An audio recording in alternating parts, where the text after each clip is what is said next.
Hey, happy Monday morning, and all those parents that are putting their kids back in school, you made it through the week, and now your kids are in school. So I just want to congratulate you. I'm sure right now at this exact moment, you're not watching because you're taking your kids to school. But if you're watching this video afterwards, just want to send that congrats to you.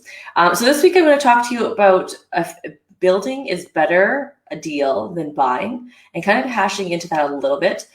Again, as always, these are all general comments and information. Depending on your personal situation, it's always going to be different. So let me know. Before I get into building or buying as a better deal, I'm going to quickly give you a neighbor update for siding or what's happening. They're doing siding. I've been hearing drywall being installed, and I'm just saying, is that the right order? Asking you a question, basically saying, no, it's not the right order. The building envelope should be sealed before working on the interior of the home. That is the better way to do it, because you can think like there's moisture potentially getting in. So they're working on siding right now, and Tyvek, they haven't finished. They started a few days ago, and they started at 7 a.m. I could hear the drywall going, and that drywall screwing into the walls or into the framing is very annoying. But anyways, that's the neighbor update for now. Now let's talk about if it's better to build or buy resale. Is it a better deal? And I want to talk to you about this because there's a lot of misperceptions about if it's a better deal to buy or build. And so last year in 2020 and the prior years before, builders were giving some substantial discounts to the point where it was very questionable as to if you should buy resale. And it made people who lived in those areas have a very big challenge to sell their home, myself included, because we lived in Secord, a new area that people could still build in.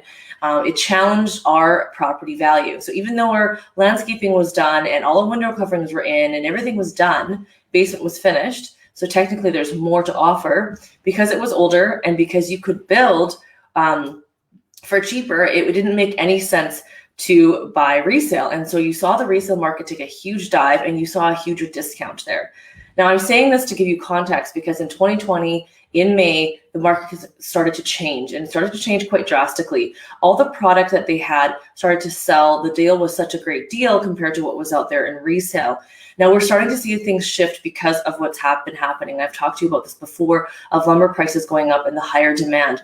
Now builders you're seeing less discount. So why would you build versus buy resale? And are there still deals? And there are still deals. I have to tell you that there are still deals depending on the buyer or the builder that you're working with, but it's not always about price. And I think you need to understand, looking now, we shouldn't just only be price conscious of what's happening. With the lower interest rates, pricing is part of the equation, but the interest rates making it so affordable that even if the price is higher, it's actually still more of a better deal than it was if you bought it 2 years ago at a lower price with the higher interest rate. So you want to take a look at those types of deals, the interest rate deals. Now, when you're building, the interest rate deal is a bit different because they can't hold that rate for you. They can only hold it for up to 120 days. But we need to talk about if that makes sense for you, because interest rates are really low right now. And even if they do climb up a little bit, it's still going to be probably lower than it was last year. And why would you build new versus buy resale? Well, clearly when I've talked to clients, a lot of clients aren't in that space to put equity into their home, sweat equity into their home, or check equity, which is the money, into the home to make it improve and keep its value. So if you're that same person who, if you're going to buy a house and you don't really want to do a whole lot of anything, but in 5 years you're expecting your value to stay the same or if improved, you either would have had to buy in a really desirable neighborhood where your lot value is worth a lot more, or you're buying a home that doesn't need renovations. If you're moving into a home that is dated and you don't feel like you're going to do any of the work, you can't expect the property value is going to increase because you've not done nothing to increase the value of the property.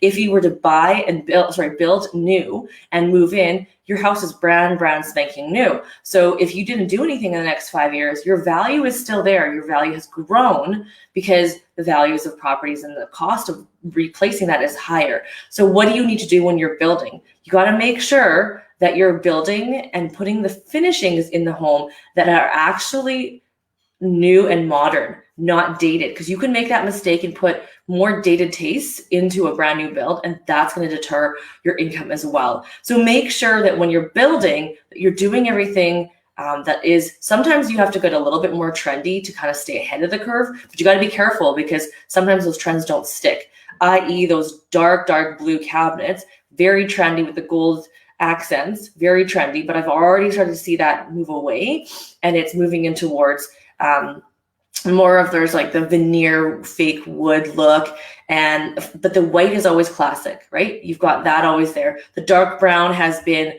in and out, and now it's a different brown. There's always neutral palettes. So you want to consider the finishings to help maintain your equity. And then there are still deals in order to do that. So you can be careful with what you spend. You don't need to have this level upgrade, maybe do this level upgrade, because it's going to give you that same equity value. So to answer the question, there are still deals. There are builders still giving out incentives. Their incentives may not be as large, but it doesn't mean that it should completely deter you. Like I said, examine why you're buying and what kind of property you want, whether it's new, build, or resale. What is the motivation behind that? What are you willing to do in terms of money? Make sure you put aside money regardless if you buy new or old, and think about what things could go wrong potentially. So you set aside money for furnace, roof, hot water tank. Building, you got warranty. So there's another motivation of why you would want to build versus buy resale. So make sure that you chat with me, put a comment down below with any questions that you might have left when you're watching this video, and we will talk about it in the weeks to come. Thanks so much, and have a great, amazing day and week. Bye, guys.